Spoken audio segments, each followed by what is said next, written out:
सबको जय मसीह की। और मैं उम्मीद करता हूँ कि ये जो vocational Bible school Christ church Noida की ओर से हो रहा है आप सबके लिए लाभदायक हो रहा है।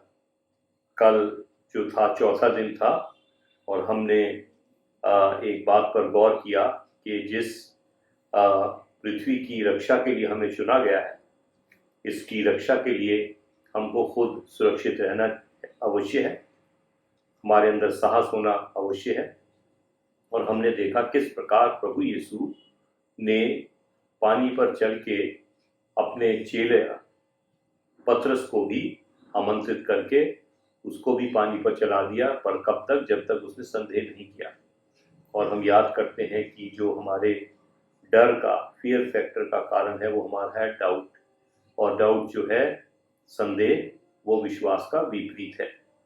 आज हम एक और ख़ास विषय पर अपना ध्यान चाहते हैं कि हम सब मिलकर लगाएं, और वो है हमारा स्वास्थ्य। और हमारा जो स्वास्थ्य है वो हमारा सही रहना चाहिए, और अगर नहीं रहेगा तो हम इस जो हमारी पृथ्वी है और पर्यावरण है इसकी सुरक्षा कैसे करेंगे। और इसलिए आखिरकार ये क्या चीज़ है, इसके लिए जो हमारा, जहाँ तक हमारी सेहत का विषय है, पहले तो हम एक चीज़ को जानते थे कि हमारी जो शारीरिक सेहत खराब हो गई, लेकिन अब ऐसा लगता है कि थोड़ा सा दायरा बढ़ गया है कि कुछ एक ऐसे क्षेत्र हैं हमारे शरीर के जहाँ से बीमारी की शुरुआत होती है, जैसे मानसिक तरीके से, हमारी भावनाओं के प्रति जिसे हम इमोशनल कहेंगे, और हमारी शारीरिक तो है ही है। इन सब की अगर सेहत सही है तो हमारा जो जीवन है आनंदमय होगा। ये जो पर्यावरण है ये अगर दूषित होगा उससे तो हमारी सेहत खराब होगी। लेकिन हमारा जो ध्यान और जो फोकस होगा वो है कि आखिरकार एक चंगाई नाम की भी तो चीज़ है, तो वो कैसे होगी। और इसके लिए मत्ती की इंजील के जो 8वें बाब के 5 से 13 पद में एक जिक्र है एक ऐसे व्यक्ति का, सिपाही का, जो 100 जो सिपाहियों का हेड था, जिसे अंग्रेजी में क्या कहते हैं, सेंचुरियन। और ये व्यक्ति का एक बड़ा शायद वफादार सेवक था जिसको बीमार होने पर ये बड़ा चिंतित हो गया, और प्रभु यीशु के बारे में सुना था, और ये वहाँ पहुँचा और कहने लगा कि मेरा जो सेवक है बहुत बीमार है। और प्रभु यीशु ने कहा ठीक है हम चलेंगे। लेकिन इसने क्या कहा, इसने कहा कि मैं इस लायक नहीं कि आप जैसा पवित्र इंसान मेरी छत के नीचे आए, तो आप यहीं से एक आदेश दे दीजिए और मेरा जो सेवक है वो ठीक हो जाएगा, क्योंकि मैं खुद भी एक अफसर हूँ, अपने सेवकों को ऑर्डर देता हूँ, काम हो जाता है, आप भी ऐसा कर दीजिए। लिखा प्रभु यीशु ने मुड़ के कहा कि मैंने संपूर्ण इजराइल के अंदर ऐसा विश्वास कभी नहीं देखा। और मैं चाहता हूं कि आज जो ये VBS 2020 का हमारा हो रहा है, ये विश्वास प्रत्येक बच्चे और प्रत्येक व्यक्ति जो भी इसका दर्शक है उसके अंदर ये उत्पन्न हो, पैदा हो जाए, कि ऐसा विश्वास कि हमारी परिस्थितियां कैसी हों, हमारी सेहत कैसी बिगड़ी हो, कि हम प्रभु यीशु की सहायता से उसके सामने अपने जीवन से, सेहत से जुड़े मुद्दों को रख करके उसकी सहायता मांगे। और जब हम उसकी सहायता मांगेंगे तो उससे केवल इस सिपाही की तरह कह सकते हैं कि बस आदेश दे दीजिए और मैं और मेरा अजीज चंगा हो जाएगा। ये वाला विश्वास की आज इस संसार में आवश्यकता है। और यदि ऐसा होगा तो हमारी जो सेहत है वो हम उसके द्वारा इस जीवन का आनंद लेंगे, ये पर्यावरण हर चीज़ सुंदर लगेगी, और ये जो सुरक्षा का कारोबार, ये भार जो हमारे कांधों पर परमेश्वर ने रखा है, हम उसका इस सेहत की सहायता से हम इसकी देखभाल सही तरीके से कर सकेंगे। इसलिए हम परमेश्वर के आगे अपने सरों को झुकाएंगे और प्रार्थना करेंगे। पिता परमेश्वर, हम आदर और सम्मान के साथ आपके सिंहासन के सामने आते हैं और धन्यवाद करते हैं आपके अनुग्रह के लिए, आपके प्रेम के लिए और हम सबको चुनने के लिए कि हम प्रभु इस पृथ्वी की देखरेख करें। हमारी विनती है कि आप हम में से प्रत्येक को विश्वास का दान दें, प्रत्येक बच्चे के ऊपर अपनी आशीष दें कि हर एक इंसान इस संसार में दूषित वातावरण से बचा रहे, स्वस्थ रहे और इस जीवन का आनंद ले और आपके इस पृथ्वी का, पर्यावरण का देख रेख सही तरीके से कर सके जैसा आप चाहते हैं, जैसा आपने प्रभु हमारे पूर्वजों को दिया था, क्योंकि हमने इसे तहस नहस किया है। हमारी नदियां, नाले, पहाड़, फूल, फल, जानवर, पक्षी सबको दूषित किया है, लेकिन चाहते हैं कि आप हमारे पापों को क्षमा करें और हम सब बच्चों को जो हम आपके हैं, हमारी उम्र पर ध्यान देते हुए नहीं, बल्कि हमारी मासूमियत और हमारे इस इकरार को प्रभु स्वीकार करते हुए हमें सेहत दें, तंदुरुस्ती दें और इस हमारे बिगड़े संसार को फिर से चंगाई दें कि वैसा हो जैसा आदि में आपने मानव जाति को ये दिया था। प्रभु यीशु क्रिस्त के नाम से मांगते हैं, आमीन।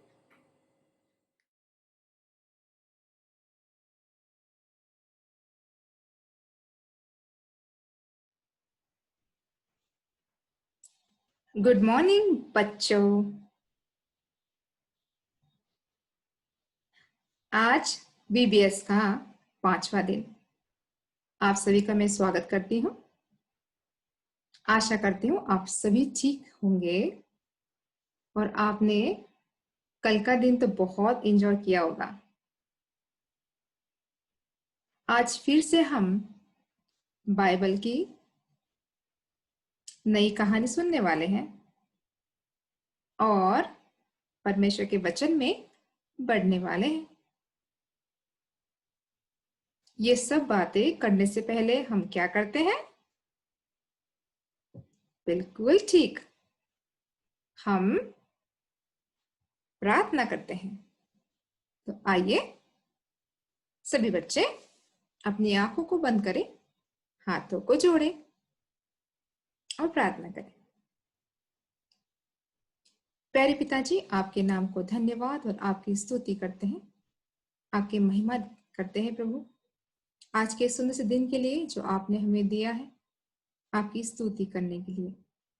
प्यारे प्रभु जी, जो बातें हम आपके जीवित वचनों से सीखने वाले हैं, प्रभु प्रार्थना करते हैं उसे सीखने के लिए, समझने के लिए हमें ज्ञान बुद्धि दीजिए, हमसे बातचीत करिए। यीशु नाम से प्रार्थना मांगते हैं, सुनो ग्रहण कर, आमीन।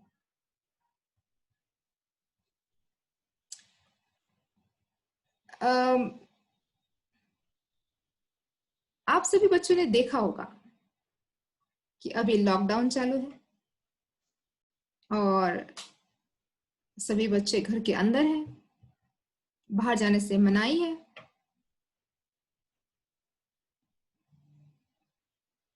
और कितनी बीमारी और कितनी चिंता इस दुनिया में फैली हुई है।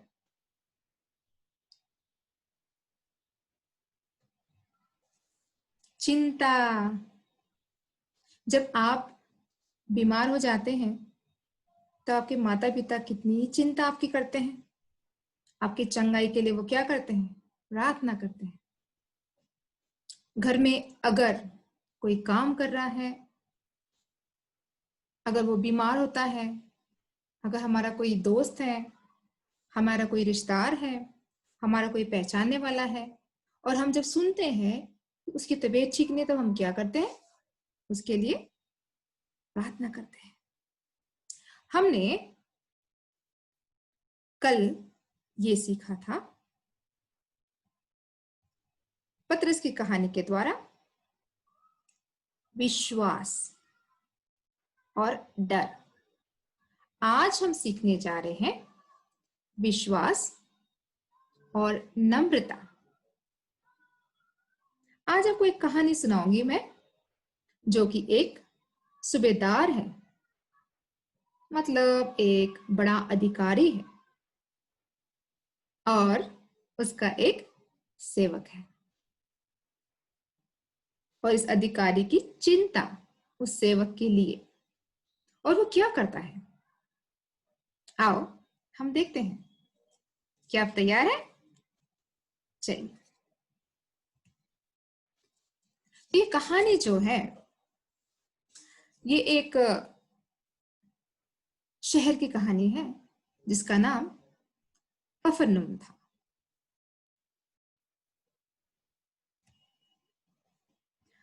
आप चित्र में देख रहे होंगे कि एक व्यक्ति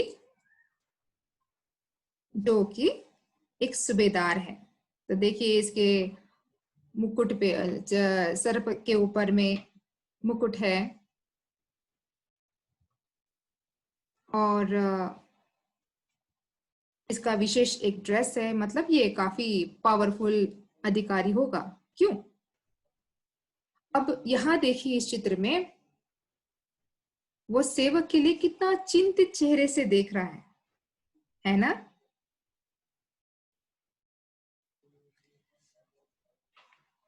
और जब यीशु कफरनहूम शहर में आया तो एक सूबेदार उसके पास आकर उसे विनती किया। क्या कहा उसने? कि हे प्रभु, मेरा सेवक घर में झोले का मारा बहुत दुखी पड़ा है। ये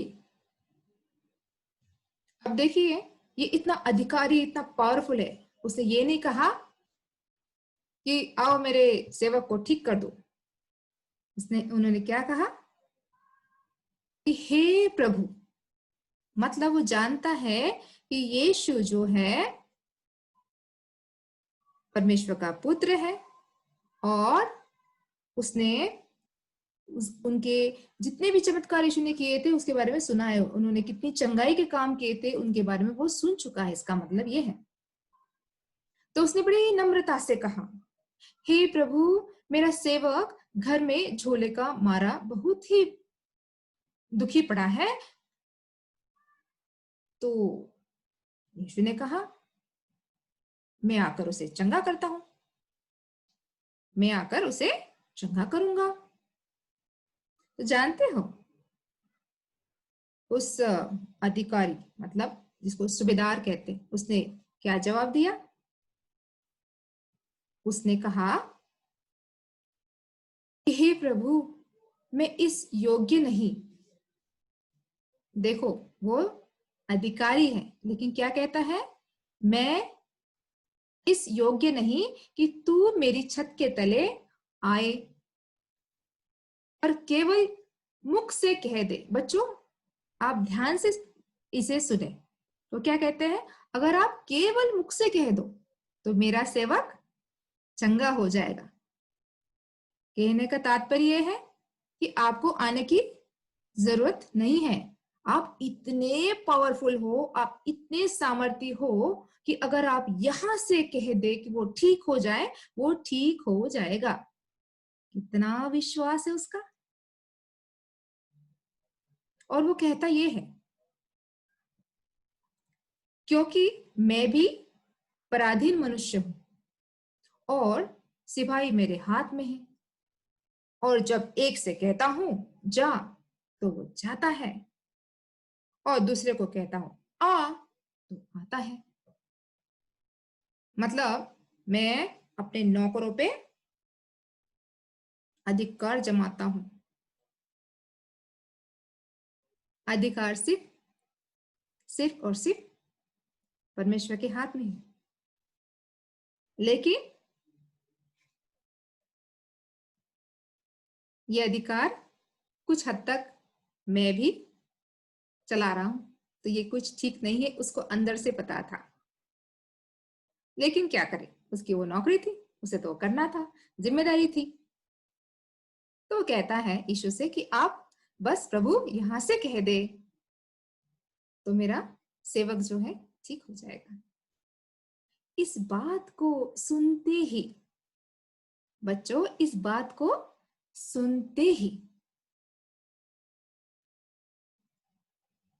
देखो, यीशु ने अचंबा किया। वचन कहता है यीशु ने अचंबा किया, और जो उसके पीछे आ रहे थे उनसे कहा, मैं तुमसे सच कहता हूं कि मैंने इज़राइल में भी ऐसा विश्वास नहीं पाया। क्योंकि काफी लोगों ने उसके काफी चमत्कार देखे थे, फिर भी ये विश्वास उनमें नजर नहीं आया। और यीशु ने सूबेदार से कहा, जा। वहीं से कहा, जा, जैसा तेरा विश्वास है वैसे ही तेरे लिए हो। और पता है क्या हुआ? उसका सेवक उसी घड़ी चंगा हुआ। आप देख रहे हैं इस चित्र में, देखिए सूबेदार कितना खुश है, कितना खुश है। यीशु ने कहा और हो गया। प्यारे बच्चों, कई बार ऐसे होता है कि हमारे अपने बीमार होते हैं। अब लॉकडाउन हो गया है, कोरोना का डर है, हम एक दूसरे तक पहुंच नहीं पाते हैं, लेकिन हमारा परमेश्वर बहुत सामर्थी है। जैसे सूबेदार ने विनती की प्रभु से, वैसे आप भी परमेश्वर से विनती कर सकते हो, और वो आपकी प्रार्थना को सुनकर आपको जवाब देगा।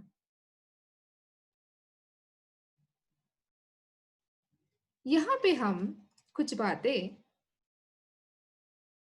सोचते हैं। क्या आपको लगता है कि सूबेदार यीशु से डरा, यीशु से बात करने से डरा, या यीशु से ये कहने से डरा कि आप मेरे सेवक को चंगा कर दीजिए? देखिए, ऐसा कहीं नजर आता है कहानी में? नहीं। वो नम्रता से यीशु के पास गया, बिना डरे।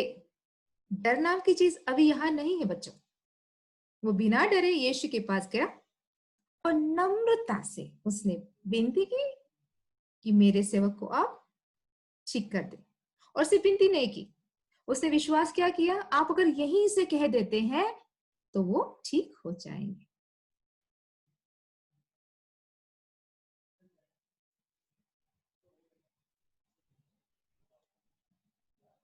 सोचिए, अगर आप प्रार्थना से जो मांगते हैं, क्या प्रभु आपको नहीं देगा? देगा, लेकिन जो भी आप मांगे विश्वास से मांगे। अगर आपको किसी बात की चिंता है, अगर आप घर में कोई बीमार है, तो यीशु से प्रार्थना करें, यीशु को चंगाई मांगे। अच्छा, मुझे एक बात बताइए, यीशु अचंभित क्यों हो गए? वचन क्या कहता है? यह सुनकर यीशु ने अचंबा किया। क्यों अचंबा किया?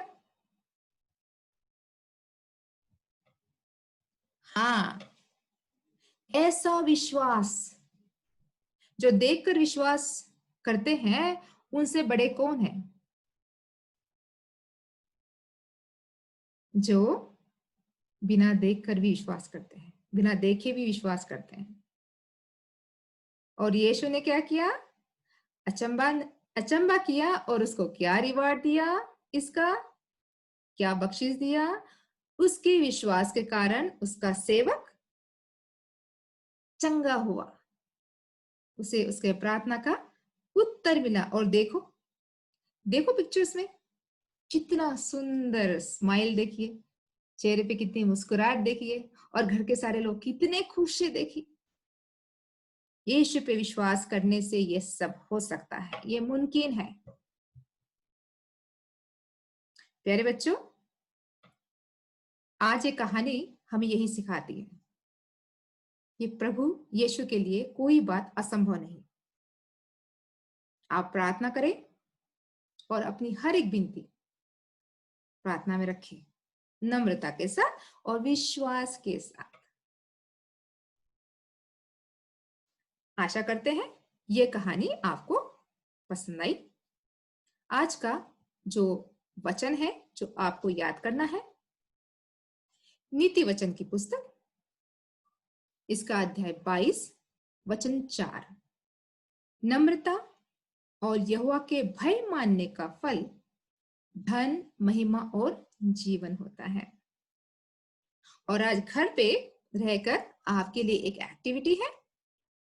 ये जो चित्र आपको मैं दिखा रही हूं, इस चित्र को आप खुद ड्रॉ करें और सुंदर से रंग इसमें डालें और अब जहां सोते हैं वहां पे आप ये तस्वीर लगाएं और याद रखें इस तस्वीर को देखकर कि इतना बड़ा अधिकारी, सूबेदार होकर भी वो कितना नम्र बना। प्रभु आपको आशीष दे।